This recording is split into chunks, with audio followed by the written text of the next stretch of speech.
Hey everybody, thanks for joining. I'm your host, Chris Gennaro. Today we have Chris Pervelis from Internal Bleeding. How you doing? Good, brother. How are you? How's things? Good. Working at home, enjoying my beautiful office. There you go. Let's just start with what you guys are doing lately. I mean, you've been around forever, which is a good thing. Forever. About 30 years. So yeah, that's pretty much forever. Yeah. We'll talk later on about some of the history of the band and maybe if there were starting points and the various members. I think I want to mostly get started with though what you're doing now and what you're planning on doing. I know you had a single in 2021 called Overthrow Creation. Right. And I guess I just want to know what's next. So all right, we did that single Overthrow Creation because we had gotten a tour with Deicide and we wanted to put something out to go along with that tour. And so we put out the single Overthrow Creation and we did what was it? Last August? Holy cow. I think it was last August we did that tour. We did a US tour with Deicide. It was like the first tour out of COVID. It's pretty crazy. Every night was sold out, insane shows everywhere. It was a great experience. We came back, we regrouped, and now, like right now, we're writing our next album. We're in the process of writing our next album and putting together some shows for the summer. And hopefully maybe another single will drop this summer. I'm not sure yet. We have to talk to the label about that, what they want to do. So we'll see. But we're about 3/4 of the way done with the next album. And, put that out. And hopefully COVID's going to be done for, and we do some serious touring to back up that album. So that's basically our plan. We got some good stuff planned up. We got a good run coming in April, a nice 4-day run with a lot of diverse bands, which we're pretty psyched about, a bunch of hardcore bands and some death metal bands. So we're pretty excited about that. Any names? Let's see. Oh God, you know what? They all slip my fucking mind now because you put me on the fucking spot. I can't remember. Can you believe that? I can't remember. No problem. Send them to me. You put me on the fucking spot. You put me on the spot. I can't remember. I have to look it up. I put all that shit in the description, by the way. Anything we talk about, I always link to it in the description. So yeah, I mean, it's all on our Facebook page or our Instagram page. I just can't, I can't remember it because you put me on the spot. So no problem. And I'll have all those links to your Facebook and your website and all that stuff in the description. We'll check that stuff out. I assume you're still on Unique Leader. Yep. Okay. We are. Our next album will be out on Unique Leader too. So and when you said I think you said what, 3/4 of the way done? Is that in writing or recording? Writing. Okay. Writing. So hopefully we'll start recording in about 4 months or 5 months. Okay. That's not so bad. Our writing, we're like really picky about our fucking writing. So it's like me and Chris McCarthy, the other guitarist, him and I write most of the music together. And we're just so damn picky about everything. So it's a bit of a slog to get through writing an album, but it's worth it in the end. We're always happy with the end result. But him and I really just try to we analyze everything to death. Sometimes too much, I'll admit. Sometimes too much. We can talk about a tail to a riff for like 3 days, and it's like, it's not that deep, it's F or F sharp. I mean, it's not real. It's a half step. I mean, does it warrant that kind of discussion? But apparently it does. So, that's how we are. And we take our time because we don't want to put out shit and we don't want to put out stuff that, betrays the Internal Bleeding name, and we don't want to put out stuff that's generic.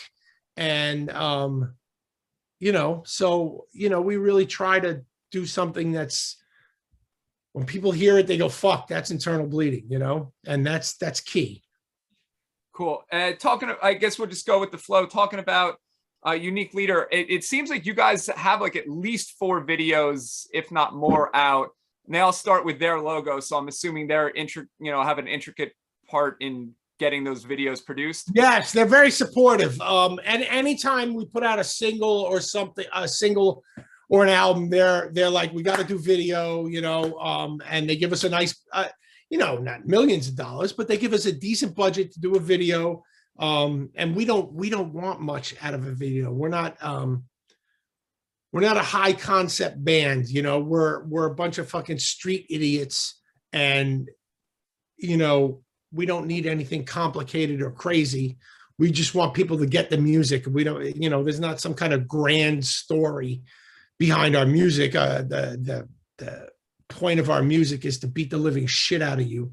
And, we know who we are, and we're proud of who we are. And we're not trying to be, some kind of esoteric band that needs all kinds of crazy effects and this and that. We're fucking straightforward, beat you in the head, groovy band, and we're proud of that. And we fly that flag in every video we do.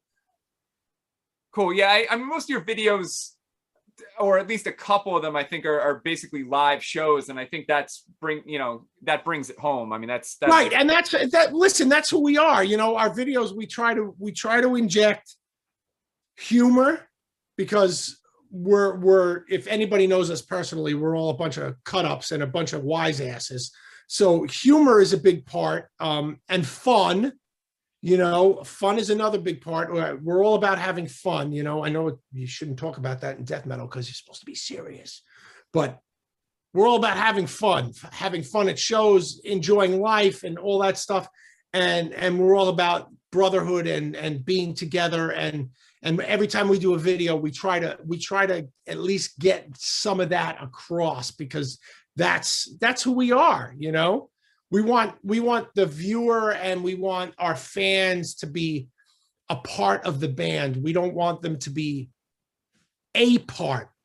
You know what I'm saying? There's a difference between a part and a part. We want them to be a part of the band, part of a member. An audience member is part of the band. We don't want to be, here's the band and here's the audience, and you must bow to us and our greatness. We're like this. This is how it should be. Us here, you here, let's meet in the middle and fuck shit up. That's who we've been, and that's who we'll always be. And that's how I want to be. I don't, there's no egos here. It's just about getting together with all your friends and having a fucking really good time, and just forgetting about what's going on at home, what's going on at your job, this and that. Get in the pit, beat the shit out of somebody, and leave with a smile. Cool. Talking about members of the band and stuff, I thought it was pretty funny. I think I saw an interview. I've seen a bunch of interviews with you, some of Chris, and he kept calling Kyle a kid, I think. So it got me wondering about the ages of the people in your band. I know that you've had some turnover in the band, as you have to in a 30-year career. Yeah. So Kyle's the kid, Ryan's the kid, and for me, Chris is the kid. Oh, so everybody who's older calls the younger guy the kid. It's kind of a joke. It's kind of a joke we have. But Ryan, we call him the kid also because Ryan is he's like a perpetual teenager. It's awesome. He's almost in his mid-30s, but he's like a perpetual teenager. He's got that teenager's enthusiasm for everything, and he's a real trooper, and he's always smiling, and he never gets mad. And when he gets mad, it's fucking hilarious. So Kyle's the man, but you call him the kid because he's just, when you look at him, he's just the kid. So most of the band, there's me, who's 54. There's Steve, I think he's 35. Chris is 35. Kyle, I think, is 35, and Ryan's 12 or whatever. I mean, I know Ryan's 24. So Ryan is really the kid, and we make even my 30-year-old band members are lost when Ryan is talking about shit, because Ryan is he's on another planet. It's great, but it's cool. It all works. We all have a fucking man. One day I just want to put microphones up in the van for a whole month and record it and then edit it, because there's a lot of shit that we can't put in a public, but most of the time it's five guys driving down the road in a van, cracking up the whole time. You know, we're always fucking laughing. And that's who we are, you know. If we've had 1 million members in this band, and one of the biggest prerequisites is beside being able to play your instrument is being able to have a sense of humor and laugh at literally everything, including yourself. You know, if you can't laugh at yourself, you'll never make it in this band, because we're brutal to each other. Okay. Well, I hate to take it on a downturn, but I would feel remiss to not talk about Bill, because oh yeah, sure, of course, that was a big Bill and I mean, listen, I started the band, but when Bill joined me, that's when the band became a band. And you know, he's how do I put, he's the guiding light, you know what I'm saying? He's always with us. He's the guiding light of the band. He's never forgotten. We never forget him. We don't, he's a member in good standing always, you know. Anybody who's seen us on tour knows we always shout out a song to him every fucking show. He'll never be forgotten. He was my best friend. Miss him every day, you know. I mean, especially now, like in the winter.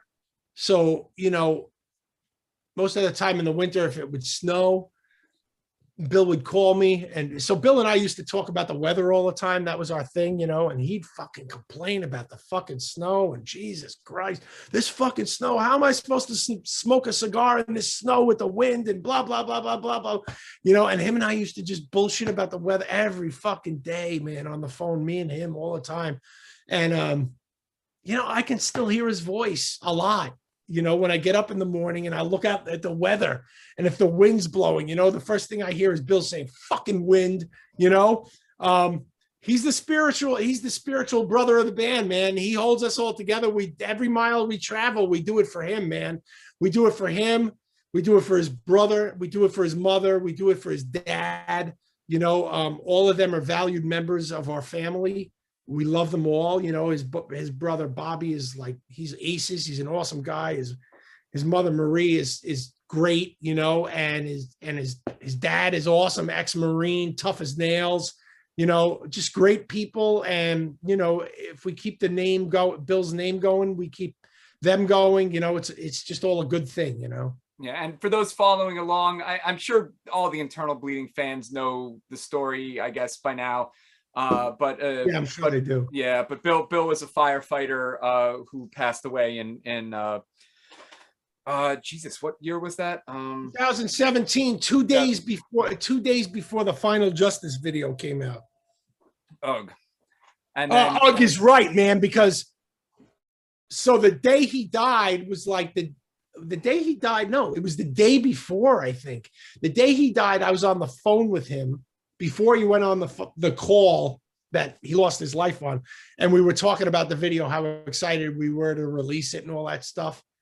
And I can remember fucking texting him, and he's not responding, you know, like text. And then like 3 hours later, I got a phone call from Charlie from Suffocation. And Charlie's like, did you hear about Bill? I'm like, no, I've been trying to fucking get in touch with him all day. And Charlie told me it. And he's like, it's all over the news, blah, blah, blah. Oh, Jesus Christ. That was a fucking rough night. There's actually, video on YouTube of the night he died, and all the news channels came to my house, where the rest of the band was, you know, we were all together commiserating with each other and crying, and all these news channels came over, and I know it's on YouTube, and oh my God, it was so embarrassing. I was fucking crying like a baby when these people were interviewing me, and but I'm glad it's there, you know. I mean, looking back on it, I'm glad it's there. I'm glad people can find it and know what a genuinely good human being Billy was. He was the best of the best, man. Selfless, fun-loving, great fucking drummer. Influenced so many death metal drummers, and nobody gives him fucking credit, which drives me the fuck up the wall. you know, there's all these fucking bands out there, fucking Cop and Bill style, and nobody gives them credit, and it fucking drives me nuts. But it's one of the reasons we keep going, you know. That's cool. I'm looking at some of the dates. It looks like you guys did take a couple hiatuses, yeah? Yeah. Maybe one after 2003, I'm thinking. Yeah, so that was a rough period. So I had to leave the band because that's when I started my business. And I couldn't focus on my business and the band. I left it in Jerry's hands, who was the vocalist at the time. And honestly, I don't know what happened. And you know, Jerry tells me that just a lot of shit got in the way, and industry stuff really was crushing him, and internal band disputes and all that stuff. And Jerry did the best he could to keep it going, and I wanted him to keep it going, but it kind of just like trailed off. And then I picked it back up again, you know. And I did it in a kind of a shitty way. I can admit it. And I told Jerry about this, you know. I picked up the band. I didn't include him in it. And I just picked up and kept going. You know, I don't remember what year, 2011, I picked it back up, you know. And but it had broken up. It's not like, or you know. Well, I mean, I don't know. You know, if you talk to Jerry, Jerry will tell you it wasn't broken up. And him and I have argued about it, and we've made peace with it. Because like I said, what I did was shitty. I admit it, but you know, in my head, it was my band, it was my legacy, and I didn't want to see it fall apart. You know, I respect Jerry to hell. You know, he's a great guy. I love him to death. And like I said, I apologize to him, and we're good about it now. But it, you know, it was rough. I felt bad that I did what I did, but in the end, it's what had to be done. So I guess that's, you know, that's the best way to describe it. I mean, it was just a difficult period, you know, and I was pretty shitty the way I handled it, you know, but I did it, and I'm not sorry for doing it, but you know, you can be of two minds. You can still feel guilty and awful about it, but I picked up the pieces. I put together what I think should be put together, because I never thought that our job was finished, or at least my personal goals weren't finished, you know, and it just had to go on, you know, and I don't know what drives me to keep doing it, you know, and why I'm so singularly focused on it. I can't tell you why, other than that I love the music and this and that, you know, but it's more than that, because Internal Bleeding is like my baby. Yeah. It's like my child. So there's a strong emotional attachment. I probably could have started another band and done something else, you know, but the IB, you know, I came up with the name, I drew the logo. I'm the one who fucking did fucking mail for fucking 20 hours a night in the early 90s, you know, all that stuff, and that all adds up, you know. And I just had to keep it going, you know, and I'll keep it going until I'm ready to say, you know what, I don't want to tour. I want to sit. I want to play with my fucking muscle car that's sitting in my garage. I want to do that more than I want to do my band. So now I really got to put you on the spot, though, because you're talking about legacy and all this stuff. If and when you're ready to finish, and if the young guns, you know, like Kyle and Ryan are not quite as ready, do you know what? Okay. So that's a great question. That's a great question. And honestly, I've never thought about it. I think right now, this is my thought right now. I think I would say we need to put it to rest, because I'm not going to be in it, but you never know. Okay. I mean, it would be kind of cool if it kept going. Yeah. I mean, I don't, and in 10 years, you know, like say that happened 5 years from now, and the band kept going. 10 years after that, Nobody's going to even remember me. So, but the name will keep going. I'll be in the old age home, and hey, if they shout me out on the CD or the brain imprint or whatever is next in digital media, I don't know, but right now my thought would be it needs to be put to rest. I mean, we've talked about it as a band, we've talked about going out in a blaze of glory, and just like, last show, start a fight with the entire crowd and just beat the shit out of everybody and make a bloody mess so that it's all over the internet and it just all blows up. We've talked about that because those guys know I can't go on forever. I know I can't go on forever. I'm trying to, but eventually my body is going to give out on me. I can't play 200 beats per minute down picking. And, eventually my body's going to say, you can't do this anymore, and I'm not going to change the music. You know what I'm saying? I'm not going to change the music. If that's the case, the band will wrap up and I'll do a different band where I'm not taxing my physical self as much anymore, but I can't compromise the band. Yeah. I hate to say that because I hate thinking about it. And I think about it a lot because when I go to the gym and I come back from the gym, I'm like a fucking mess, So I think about that stuff. Touring is very hard for me. It's nowhere what it's like when I was in my 20s and 30s. If we do a van tour, I am in pain for a month or 2 months after the tour because my body it's a 54-year-old body. It can't be cramped in a van. So, reality unfortunately hits, but still here. I'm still fucking going. So until the wheels fall off. So, and talking about the history of the band and stuff, I went back through your catalog in preparation for the interview to refamiliarize myself with a bunch, and like your style has not really changed over that 30-year period. The production values, I think, definitely changed, but Absolutely. Not the style. Nope. We're the ones who first pushed groove all the time, eschewing blast beats. I mean, we have blast beats, but not a lot. We've always been the groove band, and that's what I love. I'm a Black Sabbath guy, and so groove to me is everything. I love blast beats, don't get me wrong, but even blast beats, you have to be able to be like this. You have to groove to the blast beats. Everything's got to be groove focused. So yeah, there's a consistency to the sound. And I think part of the consistency is because I'm the bulk of the riff writing. So, my riffs are my riffs and that's my personality.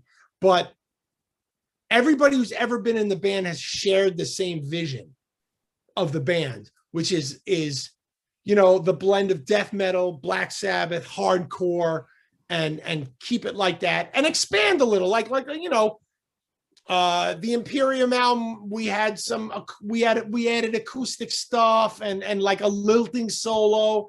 And this last album that we did, Corrupting Influence, I had a rock and roll kind of solo and a blues solo in there. And so we're expanding it a little bit, but we don't want to go over the edge. You know what I'm saying? Like over the edge where people are like, what the fuck? These guys jumped the fucking shark. What the hell?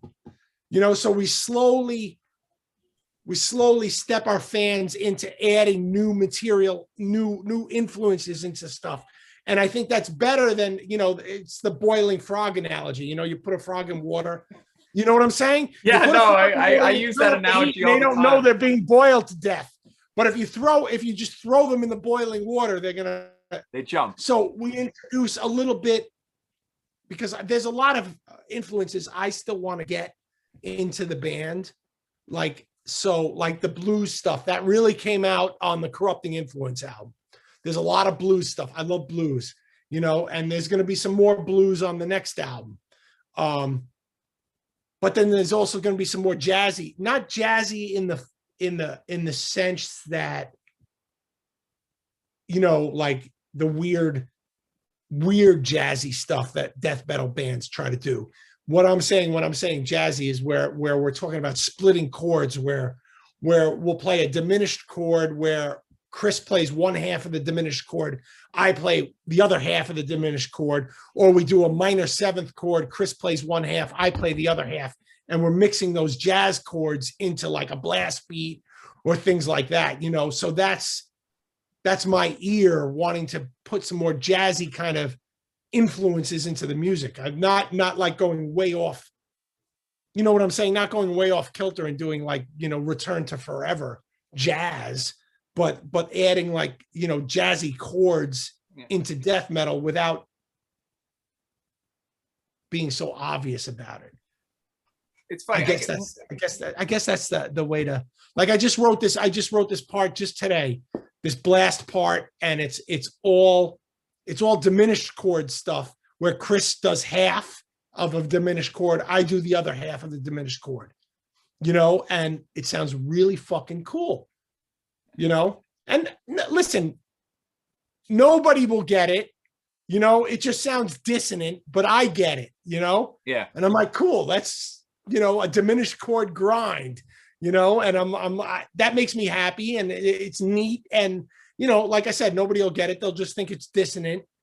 And that's cool because it's dissonant and sounds really dissonant and unsettled and tension filled, which is what a diminished chord is supposed to be, you know. But like that kind of stuff really turns me on. So I'm working with that, you know, and I'm working with stuff where the bass is doing some stuff in the background, where we're maybe doing the root and the fifth, and the bass is doing the rest of the notes in a chord, you know.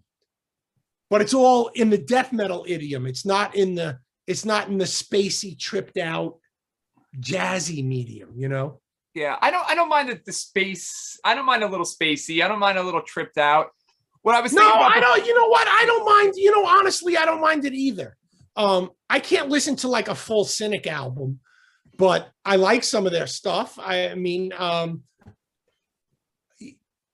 it has a place, you know. But I mean, we play death metal. The operative word is death. Death is not a pretty thing. Death is brutal. Death is heavy. Death is rough. You know what I'm saying? I mean, so like I need to, and this is my philosophy. Everybody else has their own, you know, but this is my, you know, it's death metal.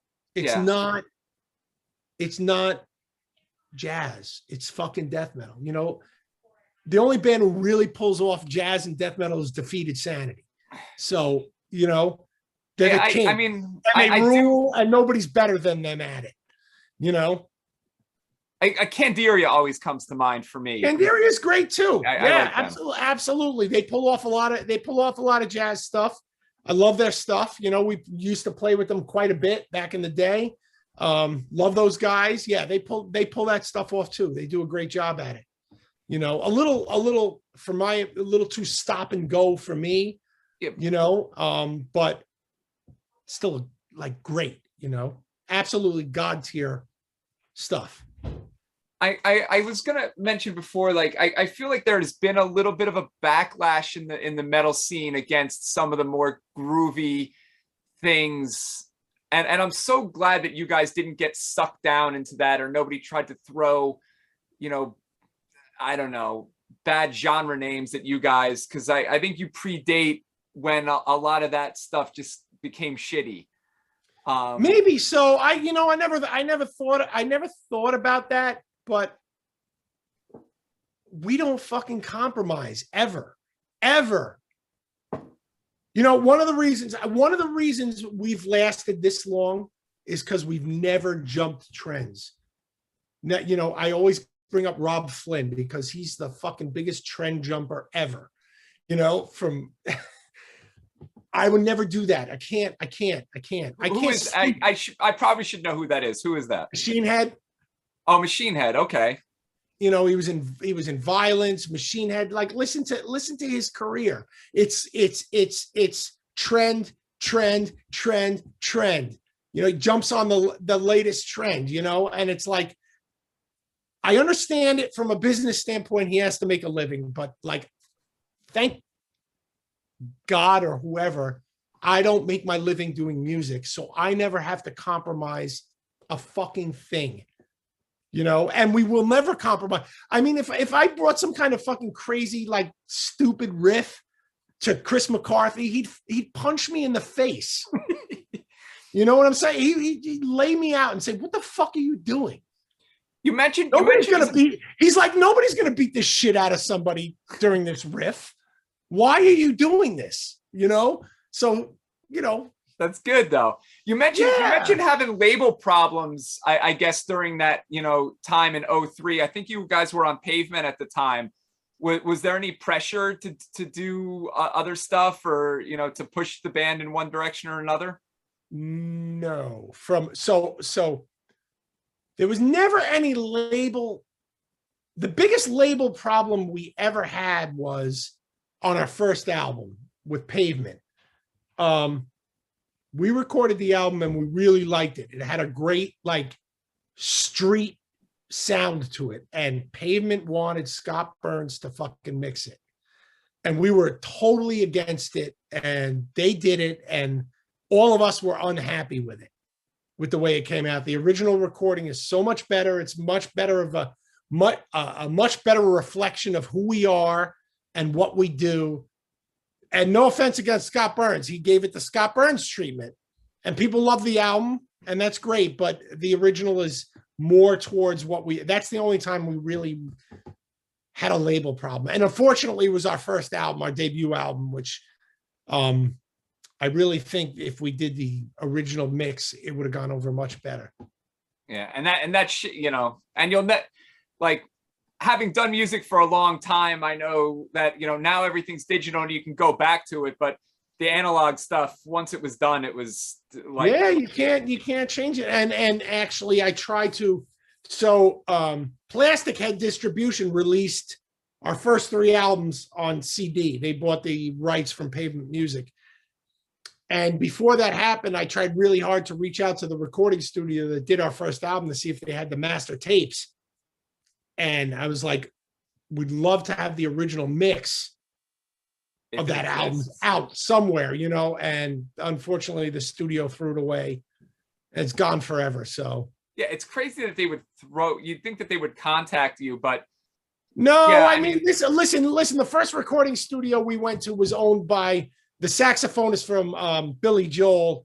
And he used to record people like Taylor Dane and all these $1 million stars. I mean, Internal Bleeding is a nothing. Yeah. So when they're in the archive room and they're like, all right, so you know, Britney Spears or Internal Bleeding. Okay, throw out the Internal Bleeding. So, you know, it is what it is. It happened. It's in the past. I'm not happy about it, but what, you know, I can't change it. So. Do you guys have like album artwork lined up and stuff for the new album, or no, have you even gotten that far? Not yet. We have a title. It's called Settle All Scores. And we were actually thinking of a play on a kind of a play on the Van Halen Fair Warning album. You know, where there's all those street scenes, like guys getting beat up and stuff like that. So that's just what's in our heads right now. That could change. But the album title is definitely Settle All Scores, because we have a lot of scores to settle. And okay, the whole album is going to be jam-packed with score settling. It's not going to be overt.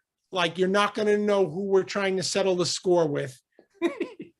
But there's a lot of people out there that we need to answer to, and we're going to answer to them. And that's the purpose of this album is I got a lot of beef with a lot of people, and it's going to come out, you know, and everybody else has a lot of beef with a lot of people, and not just in the industry, but, you know, in general. So that the whole focus of the album is getting even musically with the people who have done us wrong. So I got one question from another interview I saw, which I thought was kind of funny. is that you mentioned disliking the word mosh. And it's kind of funny because I've always just been like, yeah, I'm a goofball. You mentioned that you're a goofball, and like that's cool, but like there's something about the word mosh that is just it's too goofy, and I can't deal with it. You know why? Well, Anthrax. and That's well, why. they were big into that. Mosh is Sure. the worst. Mosh is the worst fucking thing ever. And I'm guilty of, when we first started out, we used the term barbaric moshing death vomit. That was our thing. That was our shtick. And one night after band practice, we're in a diner eating hamburgers and French fries and stuff. And it was me, Billy, Anthony Miola, the other guitarist, and we're sitting talking, and we're putting together our marketing or our branding or whatever, and we had barbaric moshing death vomit, and Billy got so fucking mad. Billy's like, mosh sucks, mosh is weak, stupid fucking word, I mean, mosh is just dumb, it's fucking slam. That's what we are. We're total slam. We're slam. And I was like, you mean total fucking slam? And he's like, yeah. And then so that gave birth to total fucking slam. And he was right. The mosh was just, it was like a joke. It was a complete joke. I mean, listen, I grew up going to Black Flag shows, right? Like, so I went to metal shows too. And listen, Black Flag shows, you leave with broken limbs, bloody noses, poked out eyes. You're a physical mess. And a metal show, maybe a bloody nose. You know what I'm saying? And the hardcore guys weren't calling it mosh. They were calling it slam dancing. It was slam dancing. Right. Yeah.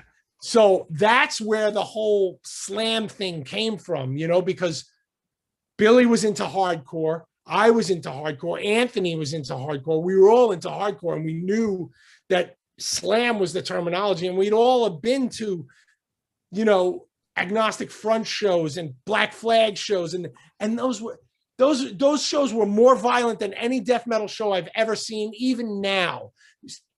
Ultra violence, Yeah. I grew up at CBGB's, right, so as I'm sure you did.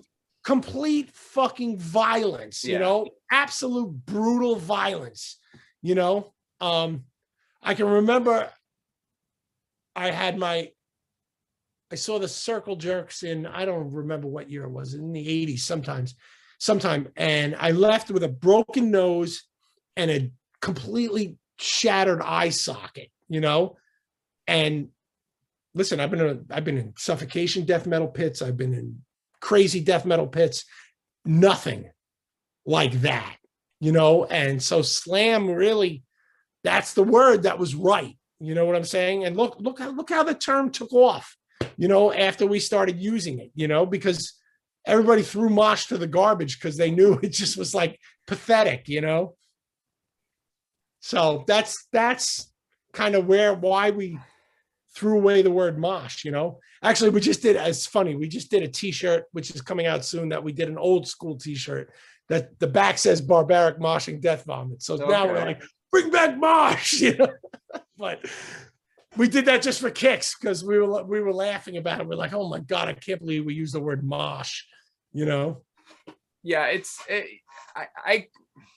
I grew up in doing all those same hardcore shows. I'm sure we've gone to I'm sure we probably punched each other. So yeah, I forgot who I was telling. I was at CB's one time, and that place, it's legendary, but it's a shithole at the same time. Oh, total shithole. And I think they broke every fire law ever made, and capacity law.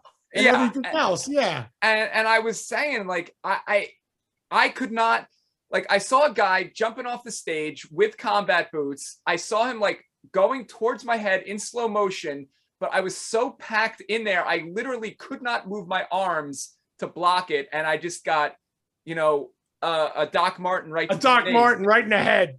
Yeah, and and I came home and my parents were like, "You have a black eye. What the hell happened?" And I was like, "I fell or something."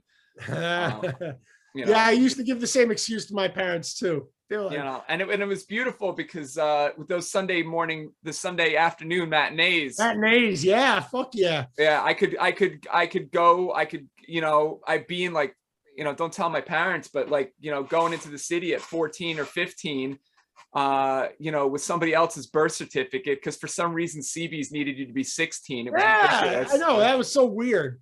And I they'd did the quiz same. you. I did the same thing with the fake ID at CB's all the time. They'd quiz you. Fortunately, my parents are dead, so I could talk about it. They Nice. won't know. But you'd have your older friend, and you'd have to memorize like what his mom's maiden name was and shit, because if you looked a little So too young. dumb. But but then I could be home by 9 p.m. and my parents were like, "Oh, you have a nice day at your friend's house?" And I was like, "Yeah, I just came back from the city." But of course, I kept that part to myself. But exactly, yeah, good times, man. they were good times. I guess let's just end with maybe talking about some of the box sets and stuff that came out, and the compilations, the Heritage of Sickness. Okay, so that's our demos. Okay, I thought okay, keep going. Those are our demos from 92 and 94. That's Heritage of Sickness 2. So we released Heritage of Sickness in the original Heritage of Sickness in 2011, and it sold out in like a month. Okay. And then we just re-released it last year again. And those are our demos. And those demos have like a lifespan that just won't quit. It's like unfucking real. I'm really impressed that they've lasted this long and people still want to have them in their hands. I feel very fortunate. It was a great period of my life doing those demos. I have a lot of fond memories, and I'm glad it just keeps going. We're going to put it out on vinyl probably later in the year, because vinyl is all backed up. The pressing plants are all backed up. Yeah. But they're finally coming out. The demos are finally coming out on vinyl. It's funny. So I'm up in my office. This is here's the original reel from the Perpetual Degradation demo tape. Yeah, I have a bunch of tapes too, and I keep wondering. I digitized a couple of them, and I keep wanting to know if I'm going to throw those away, because you can't really do much with them. Here's the whole Perpetual Degradation demo. The mixing sheets, everything I have here. Eventually somebody's gonna bake this and you have to, with the tape, you have to bake them. Yeah. Right. Eventually somebody's gonna bake it and digitize it, and we'll remix it. That's one of my dreams. That's gonna happen. I also have our Invocation of Evil demo here on tape. So the same thing's gonna happen there.